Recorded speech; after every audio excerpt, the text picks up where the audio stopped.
Hello all, welcome to the course on cryptography and network security. So myself, Dr. Janardhan Nadia, working as Associate Professor in the Department of CSE, Nitte Meenakshi Institute of Technology, Bangalore. In today's class, we try to discuss on the basics of cryptography and network security. So in this class, at the end of the session, the students will be able to understand and explain the fundamental concepts and the principles of cryptography and network security. And they will be able to describe the role of cryptography in protecting the confidentiality, integrity, and authentication in communication systems. In today's discussion, we try to discuss on the overview of security concepts, computer security concept, OSI security architecture, security attacks, and security services. Before getting into the actual computer security concepts, we try to understand the background of cryptography and network security. Information security needs are increasing in today's digital world because of the rapid growth of digital technologies, and internet usage has increased the need for stronger information security. When it compared to the traditional security mechanisms, in earlier days, the information was protected mainly through the physical security measures and administrative policies.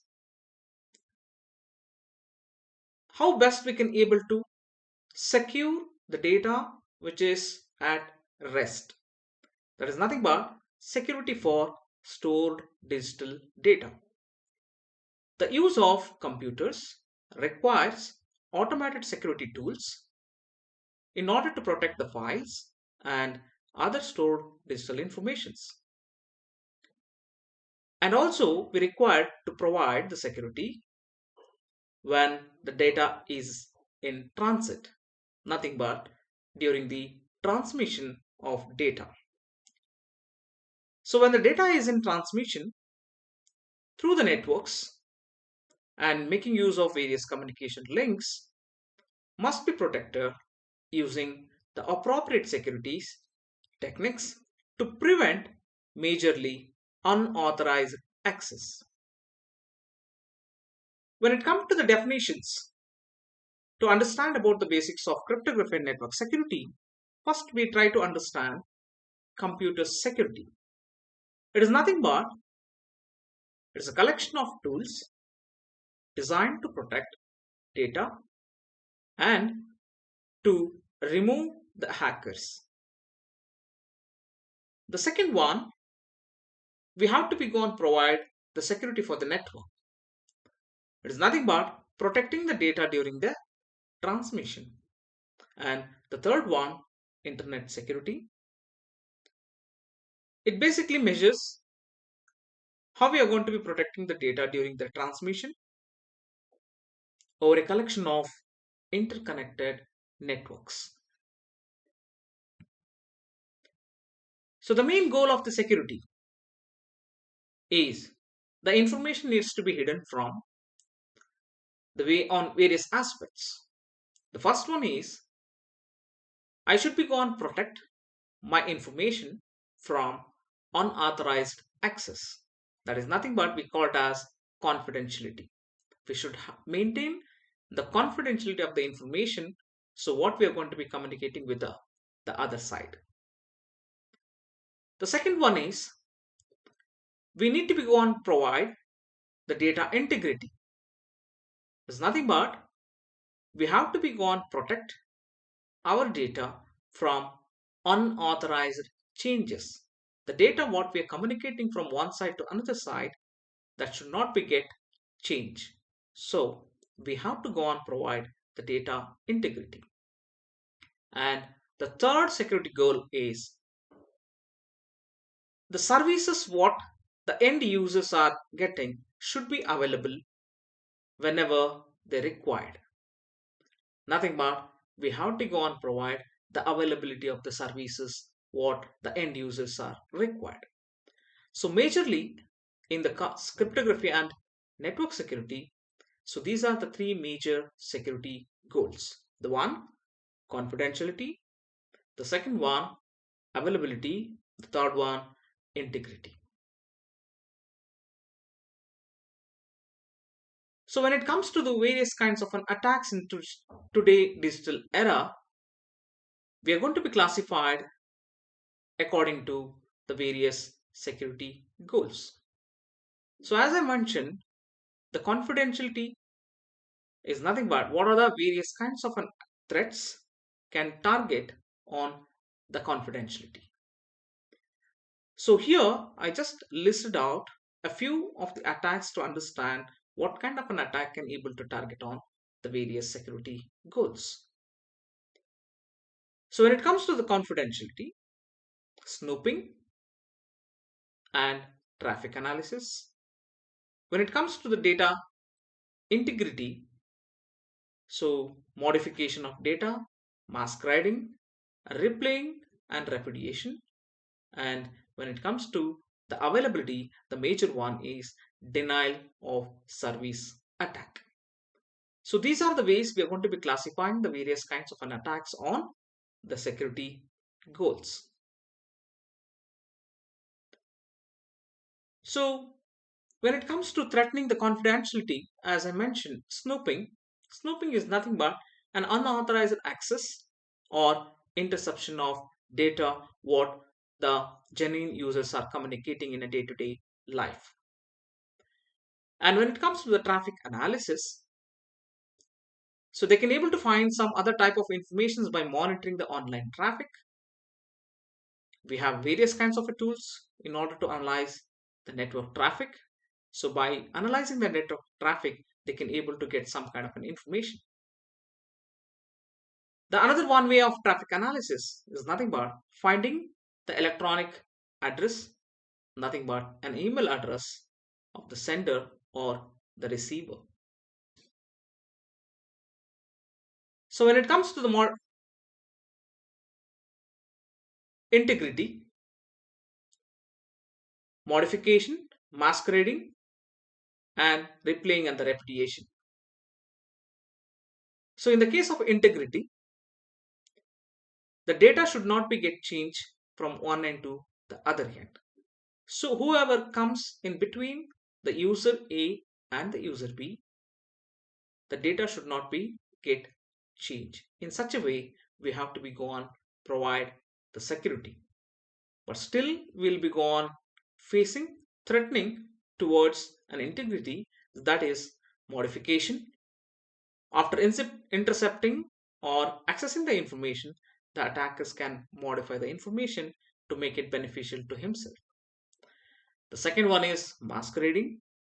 Masquerading or spoofing happens when the attacker impersonates somebody else.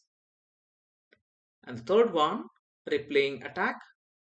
Attackers can obtain a copy of a message sent by the user and later tries to replay back to the user.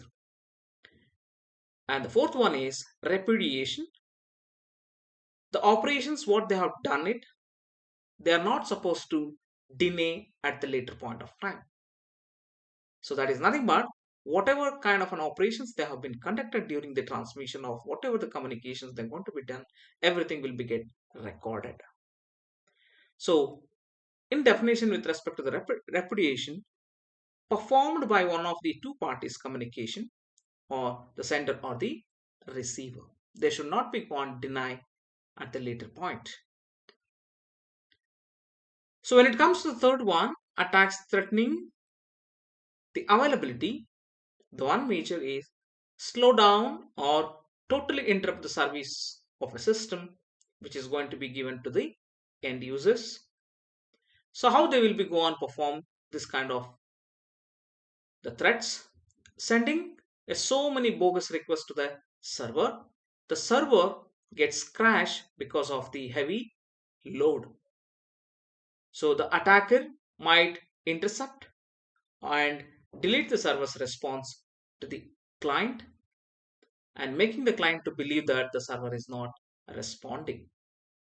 This is how they will be able to go on target the various security goals in the form of confidentiality attacks, data integrity attacks, and the third one is availability. The three major objectives of in the case of cryptography and network security. So as we discussed the confidentiality, again we'll be gone classifying. So before that, we try to understand what do you mean by the computer security? The protection of the information system to ensure integrity, availability, and the confidentiality of its resources, including hardware, software, data, and telecommunication systems. So, when it comes to the three major key objectives, the confidentiality, it is going to be covering the two terms basically the one, data confidentiality, and the privacy. So, when it comes to data confidentiality, it ensures that the private information is not shared with unauthorized people. So, when it comes to the second part, the privacy, it ensures individuals should have control what information about them is collected, stored, and shared. The second key objective, integrity. Again, the integrity is going to be covered with respect to a three part. The data integrity, ensuring the information in the programs are only changed by authorized way. The system integrity, it ensures a system works as intended, free from unauthorized manipulations. And the third one is availability. It ensures the system functions promptly and services are available to the authorized users.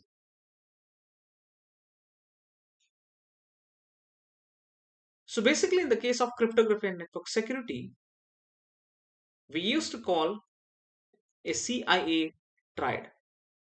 So CIA triad is nothing but the basics, confidentiality, integrity, and availability, the characteristics. Confidentiality is nothing but keeping the information private and ensuring it's only accessed by authorized individuals. The loss of confidentiality is nothing but unauthorized disclosure of information. The second one, integrity, protecting the information from unauthorized changes or destruction. Loss of integrity is again recorded as unauthorized modification or destruction of information. So availability, it ensures information should be inaccessible whenever the legitimate users required. The loss of availability is the disruption of access to the information or the systems. With respect to those three characteristics of the cryptography and the network security, authenticity and the accountability are the additional two components. The one, so ensuring something is genuine and can be trusted. So verifying the identity of users and the source of information. So we should be always go on verifying the authenticity from where we are going to be collecting the information or receiving the information. This is very much required to identify who is sending what. And the second one is accountability. The actions can be traced back to the responsible entity. That is nothing but it is going to be supporting non-repudiation. A person who has been done something in the communication network that can be easily traced out. Later, they are not supposed to deny that. They can't able to go on for denying that operation. They have not done it. So it is going to be supporting in terms of non-repudiation, deterrence, detection, and the legal actions. The second point with respect to the agenda, the OSI security architecture. So the OSI layers we have been studied in the case of computer networks. The various layers is going to becomes in the OSI reference model. We will be having 7 layers would be there. So at every layer we have to be go on provide the security. At every layer, a lot of operations is going to be carried out when we transmitting the data from application layer to the physical layer.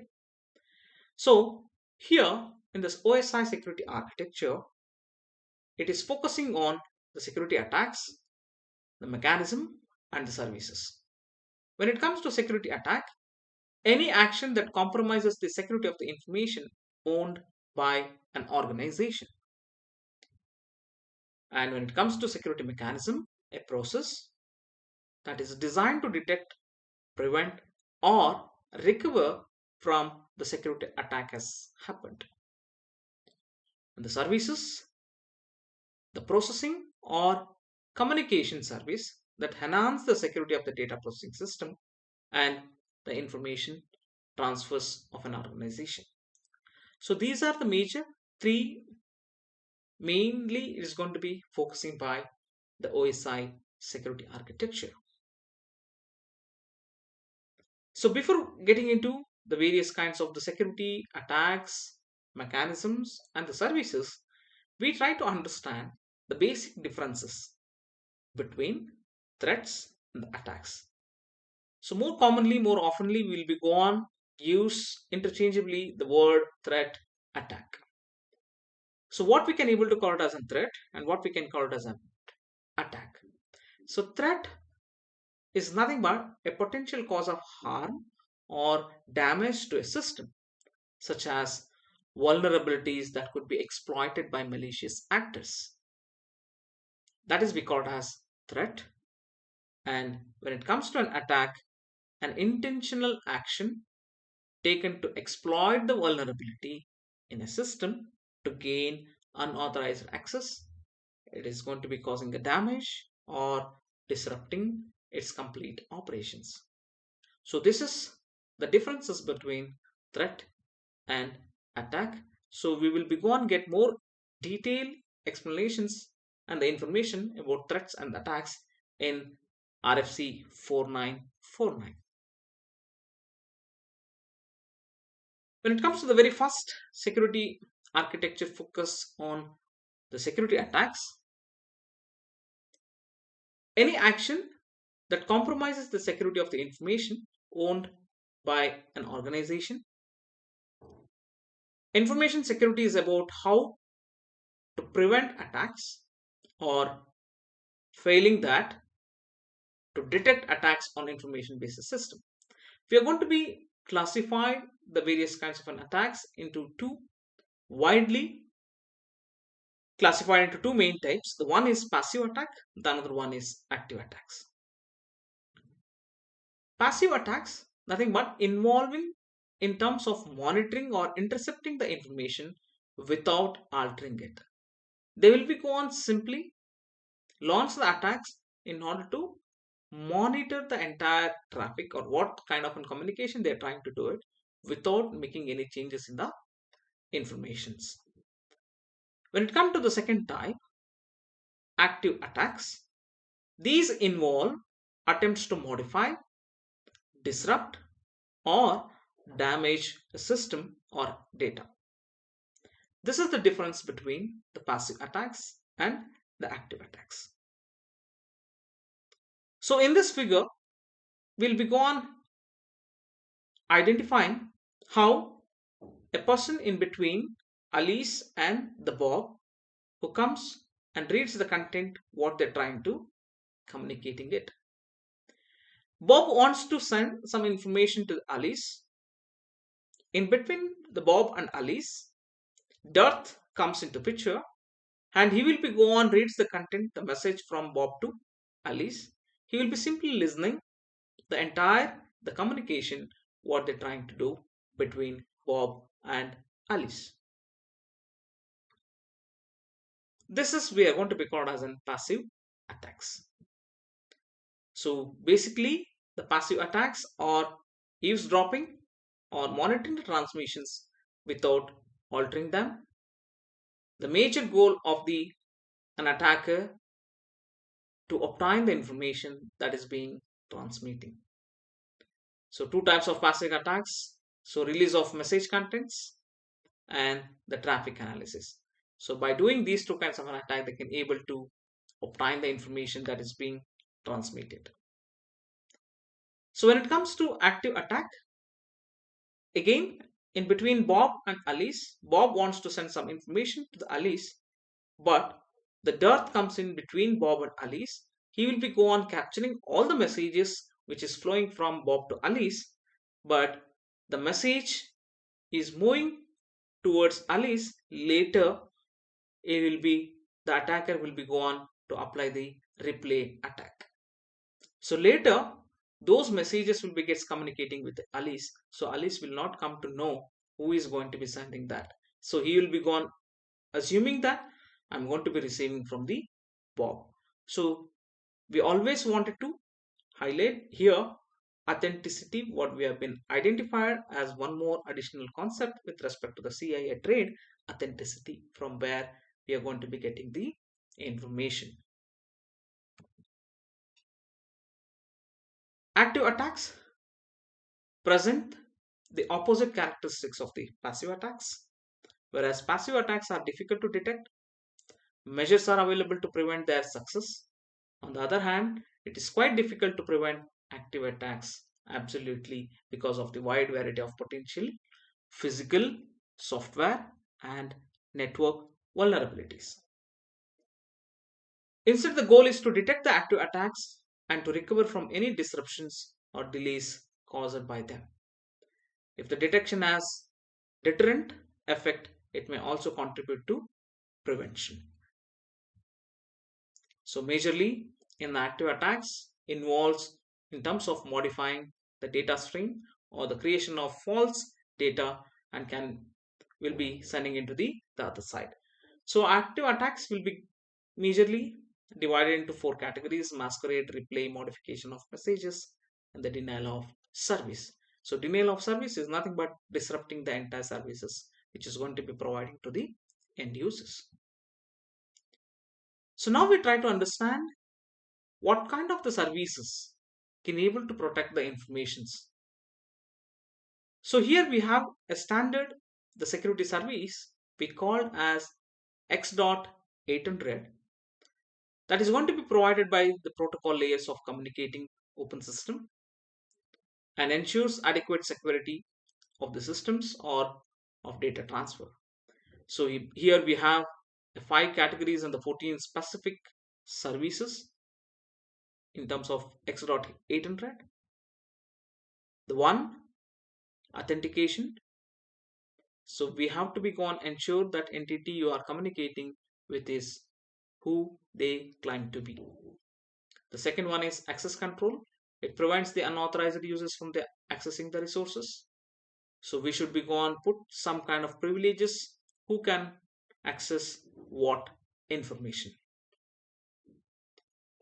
Next one is data confidentiality. It protects the data from being accessed or disclosed without permission. Data integrity guarantees that data received is exactly as sent by an authorized source. And the last one is non-repudiation that ensures that neither a party in a communication can deny their actions. So when it comes to the authentications and all, we will be having two types of authentication. The one is peer entity authentication. The second one is data origin authentication. So in the case of peer entity authentication, so the logical connections what going to provide the confidence in identifying the entities get connected. So in this, what we can understand is the two entities, user A and user B, they should be go on authenticate themselves before getting into the actual connections. And the second one is data origin authentication. In a connectionless transfer, it provides the assurance that the source of received data is as claimed. So before receiving the data and all, whether we are going to be receiving the data from the legitimate users or not, we should be verified. When it comes to the second one, access control, as we said, the prevention of unauthorized use of resources. So we should be going put certain kind of privileges for the users across the various sources. So data confidentiality, I'll be gone classifying into the connection confidentiality, connectionless, and the certain fields during the confidentiality protections we have to be gone give the security, and during the traffic, so we have to be gone provide the confidentiality. Similarly, data integrity, connection, connection without recovery, with recovery. Again, we have to be go on select the certain fields in order to provide the integrity, connectionless, and again with respect to selective field of connectionless integrity. The last one is non-repudiation. It provides protection against denying by one of the entities involved in a communication of having participated in all or part of the communication, that is origin and the destination. So we come to the end of this session. In this lecture, we discussed cryptography, how it protects the information and the digital communication, and also we cover the cryptographic principles in securing the data storage and how we are going to be securing the data during the transit. And we also discussed about how the cryptography is going to be ensuring the confidentiality, integrity, and the authentication with respect to CIA threat. At last, we discussed about the various security services which comes under X.800. With this, we are ending up in today's session. Thank you.